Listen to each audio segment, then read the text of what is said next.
બાળ તક્ષશિલા વિદ્યાલયમાં રમતોત્સવ ઉજવાયો। અરવલ્લી જિલ્લાના બાળ તાલુકામાં તક્ષશિલા વિદ્યાલયમાં 2 દિવસ માટે રમતોત્સવ ઉજવવામાં આવ્યો। ગુજરાતી મીડિયમ, ઇંગ્લિશ મીડિયમ તથા ધોરણ 4 થી 9ના વિદ્યાર્થીઓને 2 દિવસે મમતાના સૂર્યનો સંગ્રામ શિખર હેઠળ રમતોત્સવ યોજવામાં આવ્યો। મસાલ માર્ચ સંસ્થાના કેમ્પસ ડાયરેક્ટર પ્રેક્ષાબેન પટેલ તિરંગા ધ્વજ લહેરાવી રમતોત્સવને આગળ ધપાવ્યો। અતુલભાઈ પટેલ દ્વારા પ્રાસંગિક પ્રવચન આપી જીવનમાં રમતનું મહત્વ સમજાય, મેદાનની રમતની સમજ આપી। આ 2 દિવસીય રમતોત્સવ બાળકોની અને શિક્ષકોમાં ખુશીનો માહોલ જોવા મળ્યો। ટીવીટી ન્યૂઝ નેટવર્ક સાથે રિપોર્ટર પિયુષ કુમાર બાયડ। ખેલનું મૂળભૂત માળખું જળવાઈ રહે તેવી રીતે નિયમો પ્રમાણે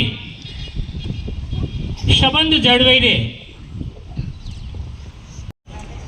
અપર પ્રાઇમરી અને માધ્યમિક બંને વિભાગોનો રમતોત્સવ 2024-25નો આજે યોજાઈ રહેલો છે।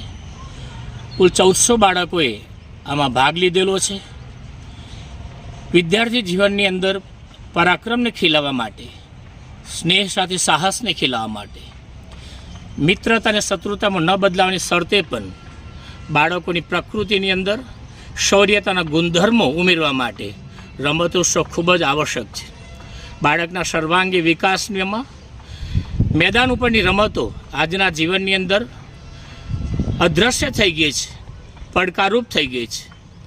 બાળક સોશિયલ મીડિયાની અંદર સમય વ્યતીત કરે છે, ટીવીમાં સમય વ્યતીત કરે છે, ત્યારે બાળકોને મેદાન ઉપરની રમતો રમાડવી એ ખૂબ જ આવશ્યક બની છે।